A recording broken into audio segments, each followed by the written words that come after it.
দেশের প্রতিটি উপজেলায় মিনি স্টেডিয়াম তৈরির পরিকল্পনা নিয়েছিল বিগত শেখ হাসিনার সরকার। শেখ রাসেল মিনি স্টেডিয়াম নামের এই প্রকল্পের প্রথম ধাপের প্রতিটি স্টেডিয়াম নির্মাণে খরচ হয়েছিল মাত্র ৫১ লাখ টাকা। কিন্তু কয়েক বছরের ব্যবধানে একই স্টেডিয়াম নির্মাণে খরচ বেড়ে দাঁড়িয়েছে ১৪ কোটি টাকা, যা প্রায় ২৮ গুণ বেশি। সম্প্রতি জাতীয় অর্থনৈতিক পরিষদের নির্বাহী কমিটি একনেকের সভায় এই বর্ধিত ব্যয়ের প্রকল্প অনুমোদন করেছেন খোদ প্রধান উপদেষ্টা ডক্টর ইউনূস।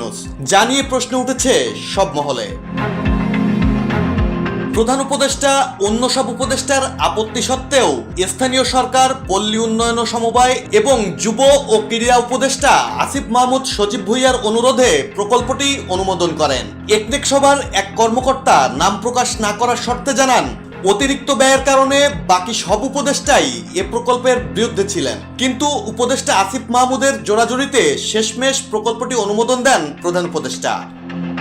আর মনোবল হতে হয় স্পাত-দৃঢ়। জেরুসালেম ২৫ বছরের পথ চলায় নিরাপদে রাখার প্রত্যয়ে।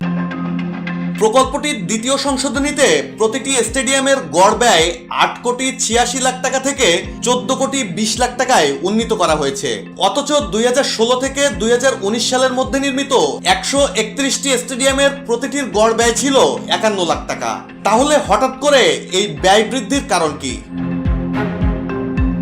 যুব ও ক্রীড়া মন্ত্রণালয় কিছু কারণ দেখাচ্ছে, যেমন ভূমি অধিগ্রহণ, টাকার অবমূল্যায়ন এবং নতুন নকশায় সীমানা প্রাচীর যুক্ত করা। কিন্তু পরিকল্পনা কমিশনের কর্মকর্তারা বলছেন, মাত্র ৮% স্টেডিয়াম সংখ্যা বাড়ানোর জন্য ৭৩% ব্যয় বৃদ্ধি কোনোভাবেই যুক্তিসঙ্গত নয়।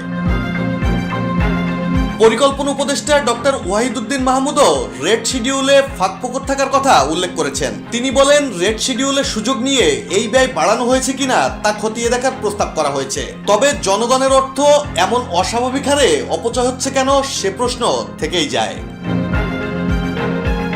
ডেস্ক রিপোর্ট, জয় জয় দিন।